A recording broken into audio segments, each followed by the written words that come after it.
Now let's get to the Democrats. Why aren't the Democrats doing anything? By Leeja Miller. Trump and his cronies, including unelected, deluded, low IQ, ugly, socially awkward, loser, dork, billionaire Elon Musk, are stripping people of their rights, placing people in camps, invading our privacy, and gutting the federal government. And to those of you in my comment section saying personal attacks and name-calling undermine my arguments, no, they don't. No, they don't. I can bully Elon Musk and create sound legal arguments at the same time. Watch me. And yes, I'm gonna be saying swears a lot in this episode because I'm mad.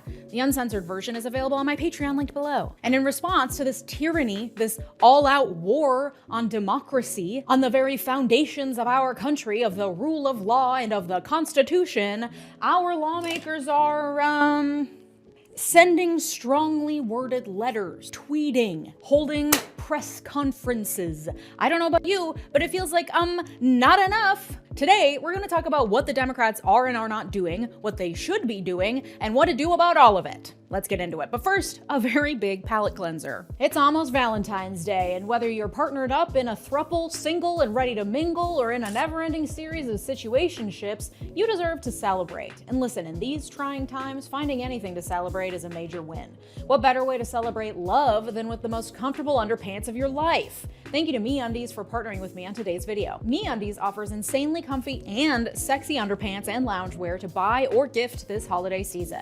They have something for everyone, from basic black to fun prints, and you can get a matching set for yourself or get a set that matches your partner or even your pet.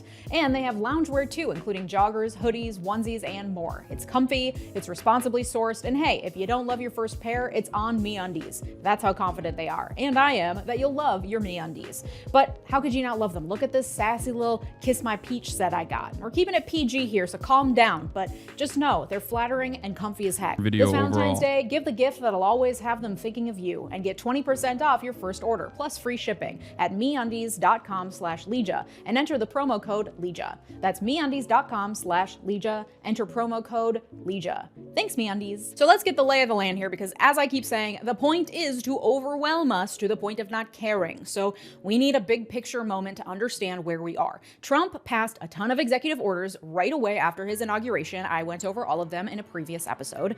They then started an avalanche of administrative actions that agencies under Trump within the executive branch are making in order to carry out his executive orders and proclamations. Those are things like the order to expand expedited removals of illegal immigrants, the closure of USAID, the creation of DOGE with loser Elon Musk at its helm, despite the fact that he's not appointed or elected and is just acting in his individual private civilian capacity, and acting illegally to gut as many federal programs as possible. Lots of lawsuits are coming down the pipe to stop DOGE, to challenge the end to birthright citizenship, and so much more. So that accounts for 2 of the 3 branches of government. Trump and his loyalists and government agencies are shutting down, freezing spending, and gutting agencies of their institutional knowledge and personnel. Within the executive branch, lawsuits are being filed by state AGs, private citizens, nonprofit orgs, and more, and judges are using their injunction power to stop various of Trump's orders from going into effect until these lawsuits play out. And while it is incredibly tedious and slow, it is that injunction power that is standing in the way of a lot of these things from playing out. So the judicial branch is doing its part in the checks and balances scheme to step in where it can as Trump continues to overreach. So that leaves one branch, one sad little useless, limp branch that doesn't seem to be doing much of anything in its checks and balances powers to counteract the actual insanity unfolding in the executive branch. And that's the legislative branch, where our legislators, the ones we elected to represent us, the ones who are supposed to be the essential part of the democratic workings of our government, where they sit around with their thumbs shoved up their asses doing jack shit to stop any of this, all while lamenting, well, we just don't have a majority. Leeja is also a lib, like, for the most part. I really like her commentary, but like, she certainly is I think closer to the Democratic Party than myself. Okay, so for her to provide this blistering criticism, I think, is a pretty solid read on how a lot of regular institutional Democratic Party voters, I mean, she's not fully on board with the Dems either, but she definitely is like an active supporter who does not shy away from openly stating that she likes the Democratic Party. I think she's more left than you think she is. Yeah, I mean, yeah, she is definitely more progressive than the average Dem. But having said that, I think she is overall. I think she's overall like, yeah, 100. Like Elizabeth Warren dem is a good way to look at it. Yeah, but regardless, her commentary is solid always. Okay, and that's precisely why I rely on her coverage and her commentary on a regular basis. Now, having said that, I think this is a fairly decent assessment on even people that are, on the progressive wing of the Democratic Party, feeling a little angry with the Democratic Party. Oopsies, sorry, guess there's nothing we can do. Or playing lip service to our outrage through strongly worded letters to Marco Rubio or something. The classic trope I've talked about before. Republicans openly violate the laws in the Constitution, and then the Democrats say, hey, but you can't do that. So here's a basic rundown of what Congress has done since Trump was inaugurated. The Senate has confirmed 13 Trump appointees and passed the Laken-Riley Act, the first official law Trump has signed. Laken-Riley was passed with bipartisan support and allows for the complete suspension. This was so unimaginably. She's the type of person who thought the January 6th Commission was going to do something. I don't know about all that. Anyway, it doesn't really matter. But the Laken-Riley Act being passed with bipartisan support was so incredibly cruel, so ruthless, so ridiculous. Of due process rights for undocumented immigrants accused of crimes. Not just violent crimes, but also theft. Reminder that we give due process to everyone in this country, at least in theory, meaning notice and an opportunity to be heard by a judge, the right not to be held indefinitely without a trial and forcibly removed from the country. We give that to everyone, including those accused of even the most heinous of crimes in this country. But the Laken-Riley Act, combined with Trump's executive orders declaring an emergency at the border and pausing all immigration, including of refugees and asylum seekers. Yeah, the fact that it had no resistance is so sad and disgusting. No resistance. It's worse than that. There was support. That's what makes it so insane. Support from the Democrats on the basis of something that the Democratic base cares about, which is bipartisanship for the sake of compromise and nothing else. The fact that this was presented as a bipartisan bill, and the fact that Democrats passed alongside, like Democrats offered a veto-proof majority, a filibuster-proof majority by voting for it, was insane. Why wouldn't they support it? First of all, they should support nothing that the Republicans are advancing. If Republicans, when Democrats are in charge and they advocate for bills that actually Republicans want, the Republicans still obstruct. That's number one. Why do they do that? Because there are only benefits for obstructing in this partisan way. Okay? But number two, for this bill specifically, it is an incredibly cruel bill that denies due process on the basis of your documentation. Okay? If you are suspected as an immigrant, both documented or undocumented, if you're an immigrant and someone suspects you of stealing, ICE can come and detain you permanently and deport you. Okay? This is unconstitutional. It is completely unconstitutional. Seekers and the resulting agency actions like the expansion of expedited removal all provides for a blanket suspension of due process rights for immigrants of all kinds, including those seeking and using legal means to be here. The elimination of due process rights is a key ingredient in fascist takeover because it allows for human rights abuses to go unchecked and tends to be directed at vulnerable minorities because people already hate their guts, so it's easy to turn a blind eye, whether they're Jews in 1930s Germany or Mexicans in 2020s America. And the Laken-Riley Act passed with bipartisan support. 12 Democratic senators and 46 Democrats in the House voted in favor, along with every Republican in both houses. Here's the list of Democrats who voted in favor. If you are their constituent, you should be the most annoying person on the planet for them right now. Get to work. The House, for its part, has introduced a ton of bills, many of which are symbolic and will not even make it to the floor for a vote. 25 of which have passed and gone on to the Senate, and that's about it. Though Senate and House Minority Leaders Chuck Schumer and Hakeem Jeffries introduced bicameral legislation this week to try to challenge Doge and Elon Musk by preventing unlawful access to the Treasury Department's payment system, which Doge operatives took over last week, as we talked about in my episode on Monday. They called their new bill, wait for it, the Stop the Steal Bill. They were very proud of themselves when they announced the name and received some chuckles from the audience. We call our legislation Stop the steal. And that's when it hit me. Oh yeah, part of the reason why Democrats aren't getting done is that legislators are a bunch of nerds in suits, and many of them are old as dirt. Of course they don't know how to talk to the American people or create a cool, engaging Yeah, the older you are, the more seniority you have in the party, which means the longer you have actually stayed in office. The longer you've stayed in office, the more out of touch you are from the average person. In theory, the longer you've been in office must mean that the longer you've actually talked to your constituents. Is the exact opposite. You get tunnel vision. You get bubbled into this. The only access you have to the outside world is oftentimes lobbyists that are there to push for a corporate agenda. So they are just completely delusional to the needs and wants of the average American. Okay? social media campaign and are terrified of youngsters coming in and using unconventional tactics to get done. Also, they're probably sleepy because most of them should be in retirement homes at this point. Theoretically, they would hire PR people to make up for being big giant dorks, but I don't think they'd know relatable, cool messaging if it hit them across the face. And Republican lawmakers are also dweebs, but so are their constituents, so it works. I think I've solved the problem, guys. Everyone can go home. The literal only reason we thought Kamala was cool was because of some sweet fan cam edits on TikTok. She certainly didn't convince us on her own after literal decades in public office. Took some lefty weirdos getting control of her TikTok account to win any of us over. Did it get her elected? No. Obviously, the entire messaging problem on the left that has alienated a huge swath of the working class and other groups that would historically fall under Democratic umbrellas cannot be solved by a slick TikTok campaign. But as it is, these Democratic lawmakers are speaking to literally no one except for a few policy wonks and some boomers. A couple of younger representatives have come down the pipe and actually feel inspiring and know how to speak like humans.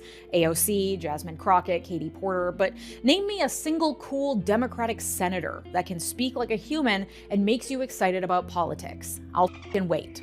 They got Cory Booker on the social media game. Literally, Chuck Schumer confirmed, according to Mother Jones, that Cory Booker is in charge of the Senate Democrats' social media, with the New York Times reporting, and I quote, "Last week, Mr. Booker delivered a PowerPoint presentation to fellow Democrats about how to deliver their message online. In the slides, which were obtained by the New York Times, Mr. Booker offered his colleagues guidance on how often to post on each platform. Instagram once or twice a day, Facebook once a day, LinkedIn 3 to 5 times a week, X." This part is so crazy. Like Cory Booker is like an alien, dude. Like, no disrespect, some people just don't have it, you know? It's crazy. It once again shows me that, you know, it just shows me that we're just completely removed. Like, the Democrats are so removed from the needs, wants of the American public. Okay, but like, this is decent social media training for boomers, or at least their staffers. 2 to 5 times a day. TikTok 1 to 4 times a day. Like, their social media strategy is about how often to post. This is you learn in like a poorly made intro to social media management for dummies course. Cory Booker is a fucking dork, guys. We have nothing to work with. And because much of the high-profile work is being done by the Senate because of their role in confirming presidential appointments, a lot of the focus and ire is on the Senate. So while House members definitely play a role in counteracting the horrors coming from the executive branch, it is the Senate where a lot of the work is to be done. And no, I'm not talking about introducing silly, fun, cool, tongue-in-cheek legislation like the Stop the Steal Act. We all know that the bill is dead in the water. It's being done for show, and so that our legislators can point to something and say, see, we are fighting back. Meanwhile, we're all out here getting fucking annihilated by breaking news story after breaking news story of some new horrific thing Trump and his cronies are doing, while our lawmakers chuckle at sassy names for bills no one will read or pass. Get a grip! I think there's a time and a place for introducing snarky legislation. This is not one of them. This is not business as usual. This is not a simple, well, we'll get them again in 2 years. Yes, the midterms will be important, but we need to actually have a functioning fucking government to hold a... You said the Democrats are marketers, but they're not even good. The Democrats are literally just marketers. They don't do actual work. They're always selling an idea. Yeah, but they're not even good marketers. They're marketing a product that no one wants. Elections in the first place. And they're not even doing a good job marketing said product. That's why they are unimaginably unpopular right now. Trump is causing damage at breakneck speed that will cause years of chaos and rebuilding. This is mission critical, all hands on deck shit, and our legislators are sitting on their hands, shrugging their shoulders, despite the fact that Trump is following the Project 2025 playbook word for word, line by line, the playbook they've had access to for a year and a half at least, and yet they did apparently nothing to prepare for. I made an episode ringing alarm bells about Project 2025 in September of 2023. Why are they just now starting to realize that, maybe this is pretty bad? Literally just this week, I think they're starting to get the memo, with House Minority Leader Hakeem Jeffries sending out a 10-point plan to counter the hostile takeover of government we're seeing, and even that is pretty weak. One of the 10 points is the Stop the Steal Act I just talked about. They also include calls to increase efforts to communicate with the American people about how awful everything is, with zero concrete advice on how to do so. The only real tangible plan they have at this point is to challenge the appropriations process that they'll go through in March. Remember how the government almost shut down and they kicked the can down the road to keep it open?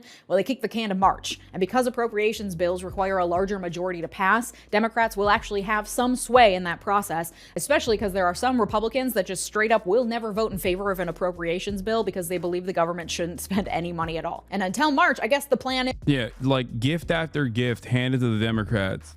Like ridiculous executive orders that your job is to communicate how ridiculous they are, to get media coverage surrounding it. A group of Republicans that are in the party that refuse to abide by the wishes and the best interests of the party. You have all of these wonderful opportunities to make a big stink. I'm not expecting the Democratic Party to overnight become revolutionary Marxist-Leninists that are trying to build a militant vanguard. Okay? I'm just saying, be a competent party. Be a competent liberal party. Right now, at this stage, they are not even a competent liberal party. That's crazy. Is tell people things are bad. Even Democratic governors hopped on a call with Chuck Schumer, according to reporting for the New York Times, literally begging him to get the senators to do something to stop the onslaught, suggesting better media and messaging strategies, and lamenting that they, the Democratic governors, are bearing the brunt of angry calls from constituents while also being the ones heading up a lot of the legal battles as well. And old Chucky Schumer was like, well, I can't force anyone to do anything. Plus, Cory Booker's doing a great job with the social media. Pathetic. Okay, so that's the lay of the land. Executive branch, up. Judicial branch, the one string holding back the worst of the onslaught. Legislative branch, dog. The good news is that, at least in theory, the legislative branch is the one most responsive to the people. That's us. And as much as the moneyed interests do control our elected officials, the one thing they fear, probably even more than losing money, is losing elections. And if you understand that their main and all-consuming goal, the thing that they think about with every vote and every public move they make, is re-election, you can start to understand how to leverage that as someone who votes on whether or not they get re-elected. But we can't apply pressure if we don't know what to pressure them to do. So what could Democrats, especially in the Senate, be doing? Well, we know it's not passing legislation. Their minority status and partisan gridlock means that's nearly impossible. I think the first step is obstructing every step of the way, even if it's like seemingly a good thing. Okay? Just obstruct. Gumming up the appropriations process in March is also something they should definitely be planning for. They absolutely should be hiring better social media managers and talking more publicly about how awful things are. But the real way for Democrats to fight back, to get down and dirty and make the day-to-day passing of bills and Republican tomfoolery slower and more painful, is by wielding the bureaucratic, mundane, day-to-day processes of Senate sessions. 100%. What the organization Indivisible calls procedural hardball. A lot of what I'm about 100%. This is also part of the reason I am completely in agreement with Leeja here. This is also part of the reason why I get really annoyed with like liberal commentators, not Leeja. I'm saying like the liberal naysayers who will regularly just defend the Democratic Party instead of demand that the Democratic Party do more. Okay? Liberals who are tasked with defending the Democratic Party are always playing catch up. And they constantly will yell at people like myself. They'll say, Hasan, you just want like incredible pie in the sky ideas, right? You just want the Democrats to be socialist and radical Marxists or whatever. It's like, no, I'm talking about the minutia, the day-to-day operations, things that are within the realm of Democrats' possibility, things that are entirely in their control, things that they're refusing to do. Okay? That's the difference. I understand process. And that's why I regularly criticize the Dems when they're in power or out of power for not utilizing the process. or claiming that procedural hurdles sometimes undermine their agenda when they can so easily do away with it, like the Senate parliamentarian, for example. Okay? That's it. Those guys don't understand process. They don't know anything. They're just there to defend the Dems, which is weird because even like MSNBC has a better understanding of process and will do a better job of talking about the Democratic Party than the average liberal influencer who is tasked with defending the Democrats with very limited knowledge. That's why they're wrong all the time. What to talk about is from Indivisible's explainer on how Democrats can play that hardball. It's linked in the sources in the description. The day-to-day functions of the Senate include huge amounts of standard protocols, business as usual rules and procedures that provide a veritable treasure trove of opportunities for Democrats to take actions that will provoke. This is why I love David Dayen's work initially at the American Prospect. David Dayen put out like a 150-point plan on what the Dems could do with executive orders, like how far the Dems could take it. You know, wait, what just happened? My chat broke. Something that I regularly pointed to as far as like what the Biden administration can do, right?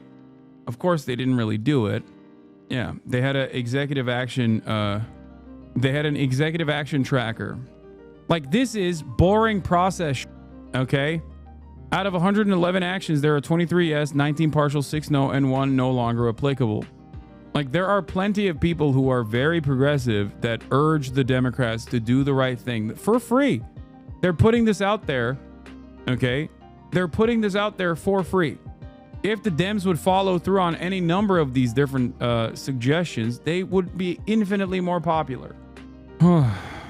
Time-consuming, incredibly boring procedural actions that will eat up valuable floor time and make the process of getting anything done absolute hell for Republicans. Republicans are trying to get federal employees to quit by making their jobs a living hell. Democrats can do the same to Republicans on the floor of the Senate. Specifically, there are 3 tactics laid out in that Indivisible explainer that senators could take. Number 1 is simple blanket opposition. Every nominee, every resolution, every yes-no vote that furthers Trump's agenda, it's a no. Even if the nominee seems like a reasonable Republican, they are still being put in place as a Trump loyalist. It's a no. Democrats have been voting yes on certain nominees, and there needs to be consensus among the entire Democratic caucus that it's a no vote every single time. Taking this a step further, there are ways for Democrats in their individual committee roles to muck up the process further. Democratic Senator Brian Schatz of Hawaii is doing just that. He's on the Foreign Relations Committee, and in response to the shuttering of USAID, he's placed a blanket hold on all of Trump's State Department nominees. Marco Rubio has... Repeating exactly what you said, yes, because she's correct, and so am I. And this is... You know what this video is? It's 22 minutes of Leeja saying... Democrats should behave like Republicans when it comes to playing politics. Okay, that's it.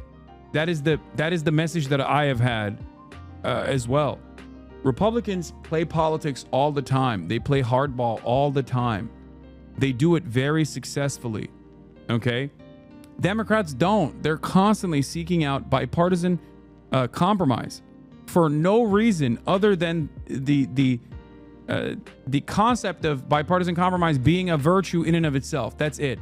There are no tangible policy goals attached to it. They just simply do compromise for the sake of compromise alone. It is ridiculous.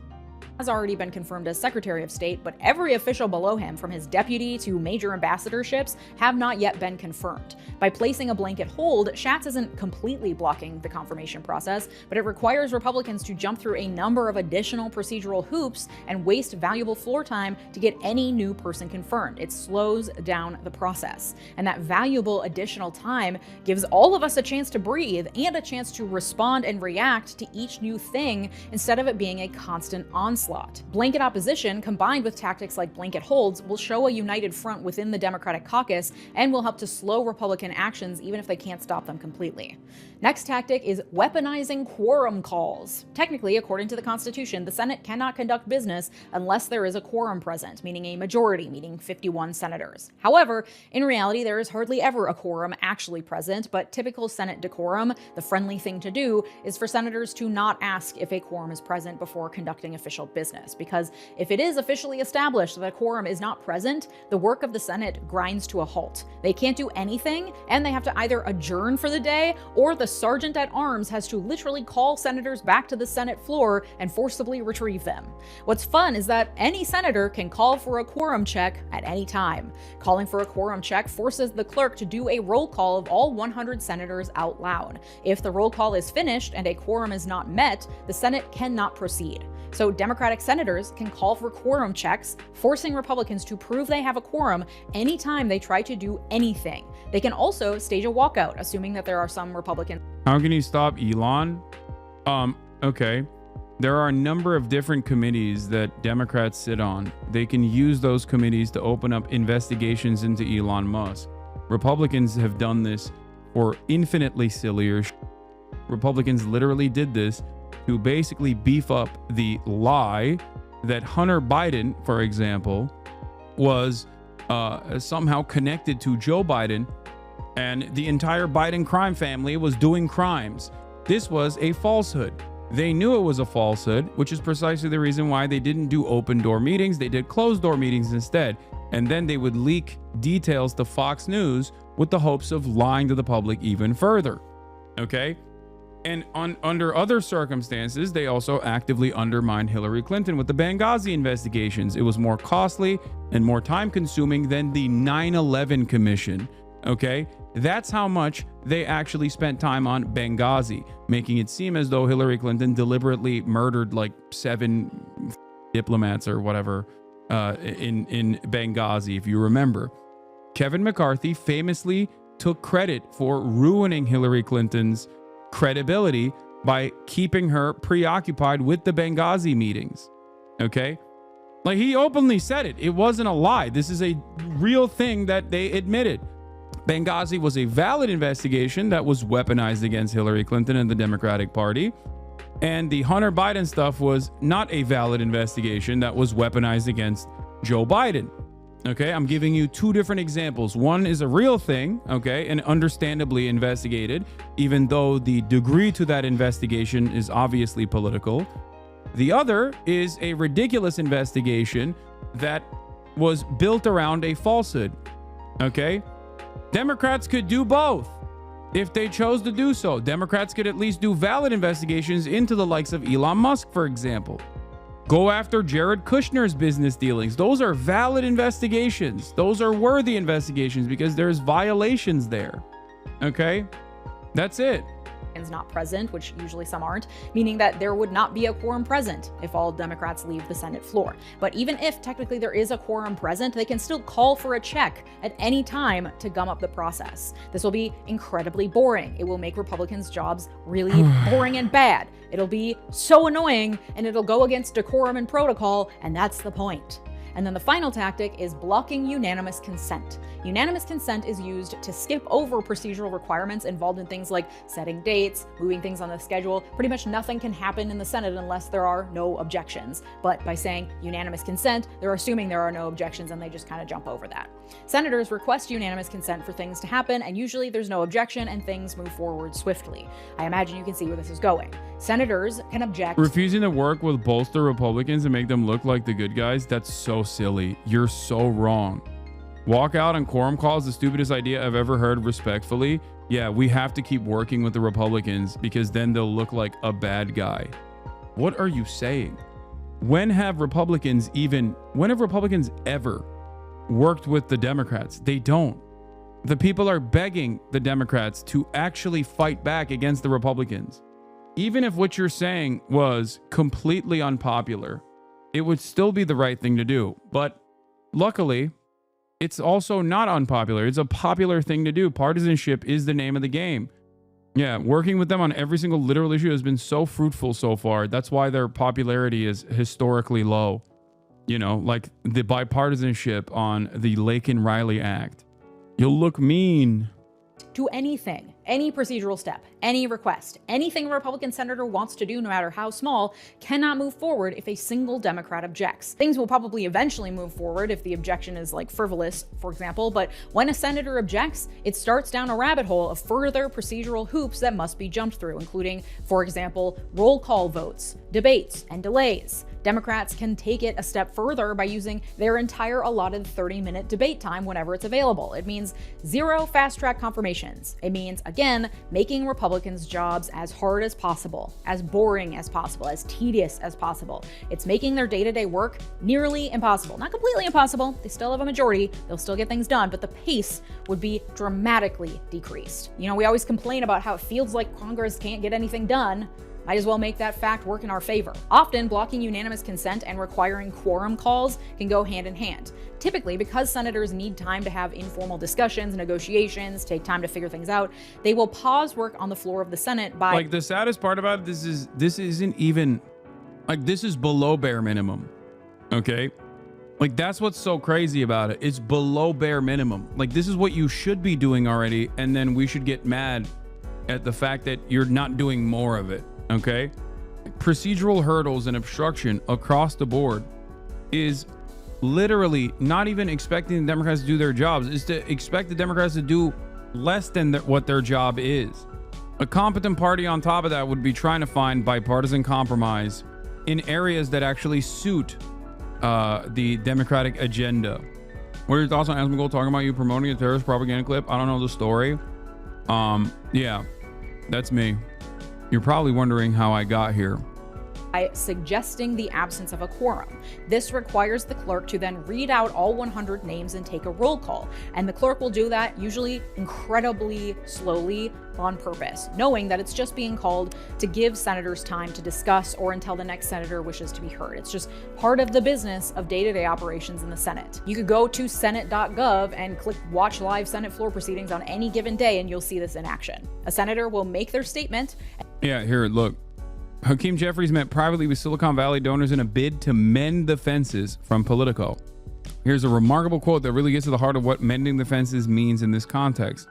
There's a significant fear that these tech folks who have been with us for a long time will say, we're going with the other guy, said Alex Hoffman, a Democratic donor advisor who works with donors across the country but did not attend the event.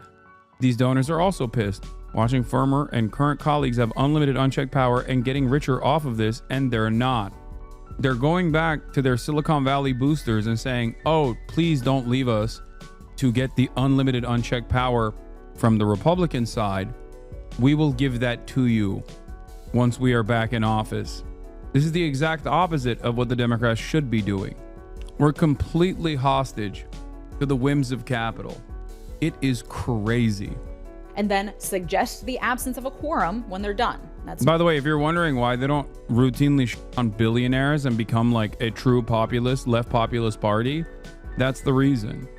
Democrats could so easily turn around and behave at least like social Democrats, right? I'm not expecting revolutionary Marxist principles out of nowhere, okay? Just simply like a competent social democratic party that cares about expanding the existing welfare state and protecting areas that the Republicans are attacking, that will use left populism as a message, okay?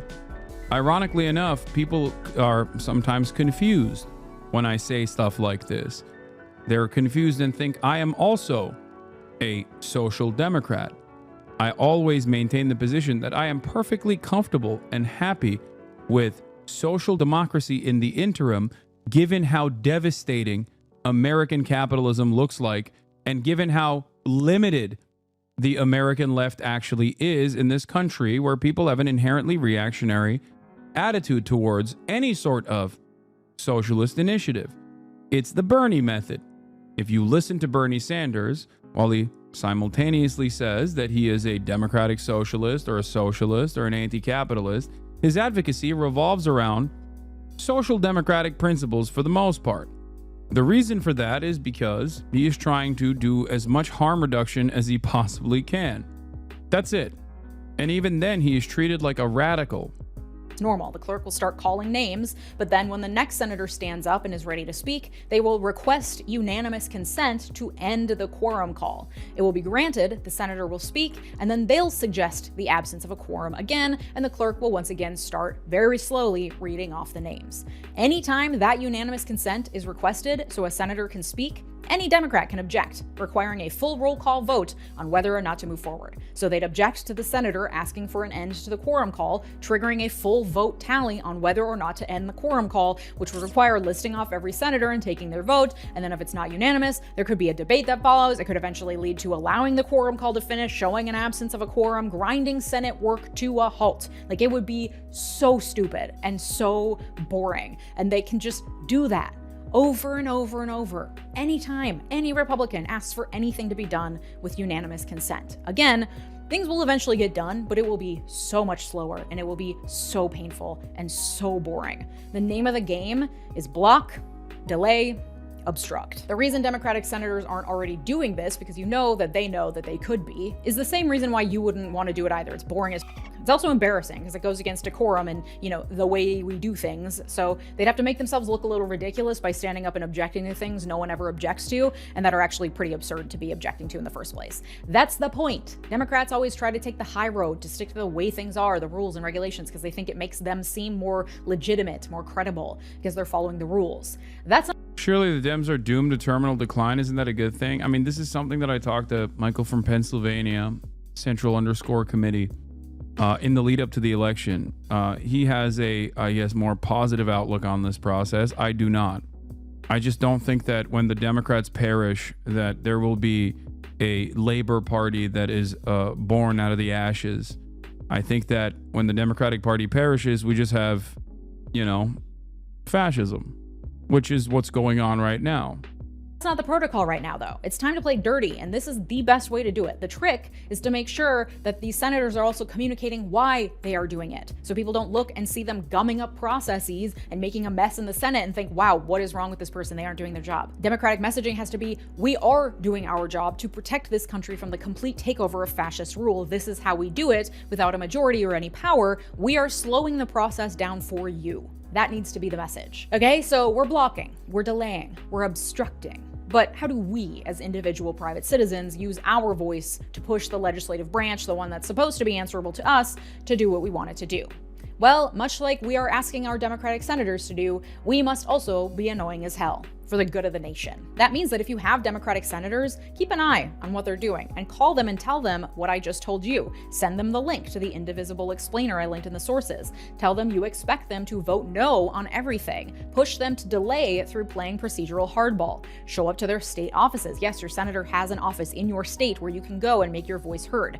In-person visits are the most powerful way to influence them, especially if it's an in-person visit of you and 15 of your friends. Indivisible actually has a toolkit for that very act. I'll link that in the sources as well. If they do something you like, support them and cheer them on. If they do something you don't like, for example, my Senator Amy Klobuchar voted yes to confirm Trump's nominee for Veterans Affairs, going against the lockstep anti-Trump no votes that we need in our Democratic coalition. If they do something like that you don't like, you berate them. Same with Marco Rubio, like even with Bernie Sanders, who voted to confirm Marco Rubio. Like, that's completely unacceptable. Like, what are we doing? And it's crazy to me that there is no motion whatsoever, no interest whatsoever from the Dems at all in dealing with that and doing anything. You'd be so annoying. Yes, I'm familiar with David Graeber. He's great. Rest in power. Call, email, show up, petition, nag them on social media, all of the above. And at the state and local level, you can also berate your elected officials to make sure that they're fighting against every MAGA move coming from the feds and implementing policies that will counteract the worst of it, like sanctuary policies and others that protect vulnerable communities. In fact, Indivisible has a whole guide with different directives depending on if your elected officials are Democrats or Republicans and what you can do to influence them. I will also link that in the sources. This isn't sponsored by Indivisible. They just have a lot of really helpful resources that I really leaned on for this episode. If the name of the game for Democrats is block, delay, obstruct, the name of the game for all of us, their constituents, is pressure, complain, annoy. For the good of our nation, we must all become the most annoying people on the face of the earth. It's time for you to rise to the challenge of being annoying as hell. And you can join me over on my Patreon community, where I just launched the Why America Co-Learning Lab, a learning community having discussions and making connections, along with a monthly syllabus curated by me. All year we'll be covering topics under the umbrella theme of Eat the Rich, building solidarity in the new Gilded Age. February's topic is all about how to build a movement even when you're feeling overwhelmed as hell. This is all hosted over on Patreon, which is linked down below. If you're interested, please join us, patreon.com/Leeja Miller. Thank you to my multi-platinum patrons, Sarah Shelby, Art, David, RH,